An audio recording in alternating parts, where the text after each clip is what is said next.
السلام علیکم ورحمۃ اللہ۔ قدم بقدم تفسیر قرآن میں آگے بڑھتے ہوئے اللہ تعالیٰ کے لطف و کرم اور آپ سب کی دعا سے پیش خدمت ہے آج سورہ آل عمران کی 172ویں آیت، ملاحظہ فرمائیں۔ بسم اللہ الرحمن الرحیم۔ الذين استجابوا لله والرسول من بعد ما أصابهم القرح للذين أحسنوا منهم واتقوا أجر عظيم۔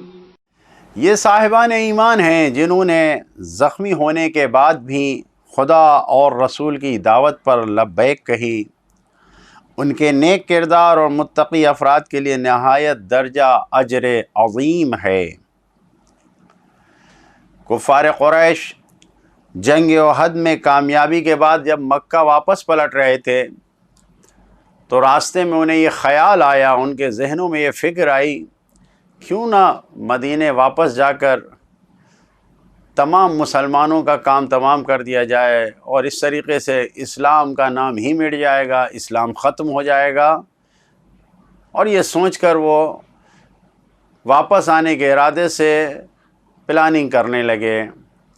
یہ خبر سرکار رسالت مآب صلی اللہ علیہ وآلہ وسلم تک پہنچ گئی، اور جب آپ کو یہ معلوم ہو گیا کہ اس طریقے کا ارادہ کفار رکھتے ہیں تو آپ نے احد کی جنگ میں شریک ہونے والوں کو بلایا اور سب کو رضاکارانہ طور پر تیار کیا کہ سب جنگ کے لیے تیار ہو جائیں۔ چنانچہ جتنے احد کے زخمی تھے، سالم تھے، جو کچھ نہیں ہوا تھا، جن کو سب تیار ہو گئے، اور جنگ احد کے باقی جتنے افراد تھے سب جانے کو جب تیار ہو گئے تو یہ خبر ابو سفیان تک پہنچ گئی۔ ابو سفیان جو کہ لشکر کفار قریش کا سرغنہ تھا، سردار تھا، اس کو جب پتہ چلا تو پھر وہ واپس آنے کا ارادہ چھوڑ کر مکہ کی طرف پلٹ گئے، واپس مکہ چلے گئے، کیونکہ ان کو یہ سمجھ میں آ گیا کہ مسلمانوں نے ارادہ کر لیا ہے کہ احد کی کامیابی کی شیرینی کو وہ تلخی میں بدل دیں۔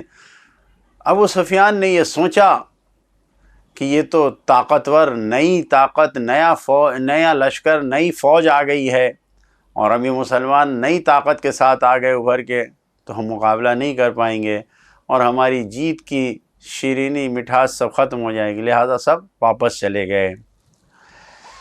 تاریخ میں موجود ہے کہ حضرت علی علیہ السلام نے جنگ احد میں 60 سے زیادہ زخم کھائے تھے، لیکن ان زخموں کے کھانے کے باوجود بھی مولا علی علیہ السلام نے لمحہ بھر کے لیے بھی سرکار رسالت مآب کا ساتھ نہیں چھوڑا، ان کی حفاظت کی ذمہ داری، ان کی مدد کی ذمہ داری اپنے کاندھوں پہ رکھا اور ان کے ساتھ ساتھ لگے رہے۔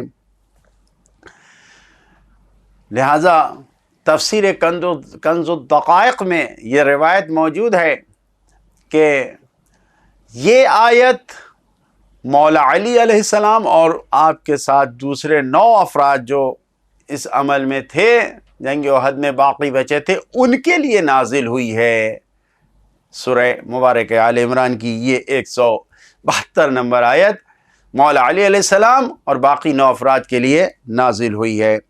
جو پیغامات ہیں اس آیت میں، پہلا پیغام یہی ہے، حقیقی اور سچے مومن اور مجاہد وہی ہوتے ہیں جو لمحہ بھر کے لیے بھی پیغمبر کی مدد سے دستبردار نہیں ہوتے، اسلام کی نصرت کرنے سے لمحہ بھر کے لیے بھی ہاتھ نہیں اٹھاتے ہیں۔ استجابوا من بعد ما اصابہم القرح، صاف صاف قرآن مجید کا اعلان ہے۔ دوسرا پیغام، زخمی افراد کا دوبارہ جنگ میں شرکت کرنا، یعنی جب وہ دوبارہ جنگ میں شریک ہونے کے لیے تیار ہو گئے تو جو صحت مند اور سالم افراد تھے جن کو کوئی زخم نہیں پہنچا تھا، ان کے اندر بھی جوش اور جذبہ بڑھ گیا کہ جب زخمی جا رہے ہیں تو سب کے سب نئے جوش کے ساتھ دوبارہ جنگ کے لیے تیار ہو گئے۔ تیسرا پیغام، سرکار رسالت مآب صلی اللہ علیہ وآلہ وسلم کی اطاعت اور پیروی کرنا بالکل بعینہ اللہ کی پیروی کرنے کے جیسا ہے۔ استجابوا للہ والرسول برابر کے ساتھ بیان ہوا ہے۔ چوتھا پیغام، جو زخمی ہو گئے اور زخمی ہونے کے باوجود جنگ میں شریک ہوئے، یہ ان کی معرفت اور درجات کی بلندی کی دلیل ہے، یہ وفاداری اور عشق کی دلیل ہے کہ یہ عشق و محبت جو ان کے اندر پایا جا رہا ہے کہ وہ اپنے رہبر کے مکمل مطیع و فرما بردار ہیں، جو ان کا رہبر کہہ رہا ہے، جو ان کا نبی کہہ رہا ہے اس کو ماننے کو تیار ہیں۔ من بعد ما اصابہم القرح، زخمی ہونے کے باوجود۔ پانچواں پیغام، کبھی جنگ کے حالات اور شرائط ایسے ہوتے ہیں کہ جس میں زخمی افراد کو بھی دوبارہ جنگ میں شرکت کے لیے کہا جاتا ہے اور لے جایا جاتا ہے۔ استجابوا، کیوں؟ من بعد ما اصابہم القرح ہے قرآن مجید کی اس آیت میں۔ چھٹا پیغام، جتنا سخت اور مشکل کام ہوتا ہے، جتنی سختی کا کام انجام دیا جاتا ہے، اتنا ہی زیادہ اس کی مدح و سرائش ہوتی ہے، اس کی ستائش ہوتی ہے، اس کو سراہا جاتا ہے، اس کا چرچا ہوتا ہے، اس کو ذکر کیا جاتا ہے، جتنا مشکل کام ہوتا ہے۔